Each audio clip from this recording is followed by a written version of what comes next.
I bet, man. The season opener. Ready to start that title run or whatever.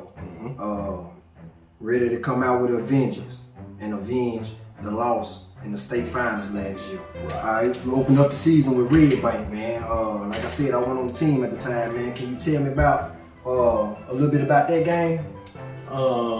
Can't tell you a whole lot in particular, but what I do recall is it's the first game of the season, and we got somebody had to get it. It just so happened to beat them. And I want to say we steamrolled them, man. Probably beat them by 30-something points. Okay. Came out the big strong, man. So that was a good way to start the season off, and definitely get our momentum going and our confidence up. Yeah, I remember that, man. It was a massacre. And if you just a regular spectator and you just came to a game, you would have looked at that team like, yeah, they ready to make some noise, man. Most They definitely. ready to make some noise. So you got the season over, you won in the fashion that you felt like you should. Right. 1-0, move on. You got the next game, the City. Yeah, anything you remember about that City game? Man, that game was one thing I remember standing out, that it happened right after Thanksgiving. You know what I mean? And it was kind of different because Thanksgiving's on the Thursday, we out of school. You know, we go on your little break. But we had the game that Friday, like a 2 o'clock game, up at City. You know what I mean? We had to go. Highly anticipated. They had a nice little school, and they had some hitters, man. You know, they had Idris, they had Travis, you know what I'm saying? They had my boy Mark G. Shout out Mark, you know what I'm saying? Eric Gardner, shout out Eric Gardner, Steve Seals. Yeah, shout out to all them guys, man. The atmosphere though was so live, bro, because it was an afternoon game, packed to the gills up there. And one thing I vividly remember, on their wall they had that train, like it was a train that was coming at you or whatever. That was hard. Yeah, that was. You know what I'm saying? That thing was hard. That was hard. That was hard, man. So I remember that vividly. And I remember playing the game. We smacked it around. You know what I'm saying? We got the W, but one thing I remember vividly in the game, I got a chance to get in, and Mark G was in the game.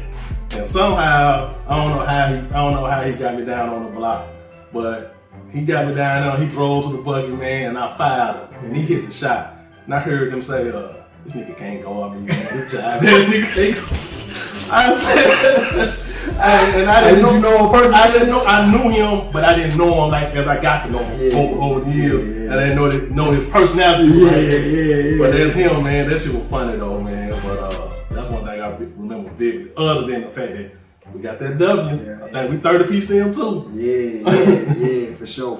Oh, and my boy, shout out to my boy Reggie Skidworth. He got his first dunk in that game. When he went down the lane on that thing. Yeah, he did that. Yeah. I bet. Handle that business up there on the hill in North Chat. Now we gotta go on Central. You know what I'm saying? We in road warrior mode now, man. You know what I'm saying? So game 3 in Central, man. What you remember about that? Business as usual. We rolling. We rolling. Harris is dealing. If I can go back just a little bit, starting off, I didn't do Harris. It's just the whole squad was doing everything from JG to CJ. Everybody picked up where they left off. But Harris was it's like game by game, he was just ascending. He was getting more and more. I ain't gonna say confident because he never lacked confidence, but it just seemed like he was getting more and more athletic.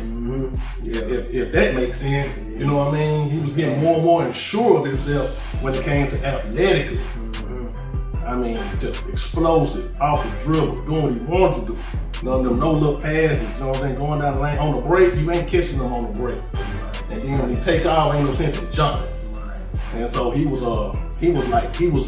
doing that game. He was off to the races. And then calamity struck. Calamity struck. So what he's speaking on, y'all, unfortunately, Harris was going up for a dunk, and a kid named Warren Mackey, man, R.I.P. Warren Mackey. R.I.P. Took him out the air, man. That led to him coming down, breaking his wrist, man. Very unfortunate situation for us, man, and for him. You know what I'm saying? Considering the trajectory that he was on. You know what I'm saying? Right. Yeah, man. So what's the thoughts about that, man? I mean, it was because I wanted to say that happened. I can't remember if it was in the first half or the second half. I might want to lean towards more like the second half, like because he was having such a phenomenal game. And he might have had already dunked 2 or 3 times. You know what I mean? And when we up big, you know what I'm saying? And that happened to him. I remember seeing it. I remember seeing that hole, like it was like a big dent. You know what I mean? And so that was like, wow. And the air went out the gym. Even though we was at Central, that still took the air out the gym. It took the air out of us. We ended up going on to finish them on off. But man, it was we won, but we lost. Yeah, if that makes sense. Yeah, for sure. Yeah, man, that ended up being a shellacking, man. He ended up 50-piece in them dudes, man. But at the end of the day, man, like you said, man, we lost. We lost our all-state point guard, man. And at the time, we didn't know if it was gonna be for the season. You know what I'm saying? Everything was still up in the air. So the mood around the team, it had to be kind of down. It was very somber, bro. It was very somber. I remember like us getting back to Brandon, getting back to the gym. And, I used to go back there in the cage and, change clothes or whatnot, man.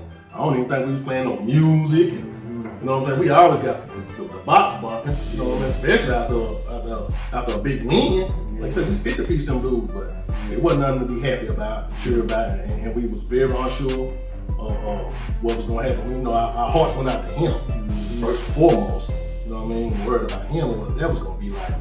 And then I think going into the next day, going to practice the next day, that's when we started trying to call ourselves adjusting to the new program. Who's going to be the point guard? How's it going to look? And it definitely didn't look the same. We still was able to, like I said, figure it out as the season went on. But it took a minute. It took a little minute for everybody to redefine their roles. You know what I mean? Yeah. So, that was right after Thanksgiving, right? We still at the end of Thanksgiving. And moving forward, man, not only did White Panthers lose their star point guard, but on a whole nother scale, man, we got some bad news, man. We had some information, man, that one of our students went up missing, man. And that started the whole saga of the disappearance of Danielle King, man. That was a saga.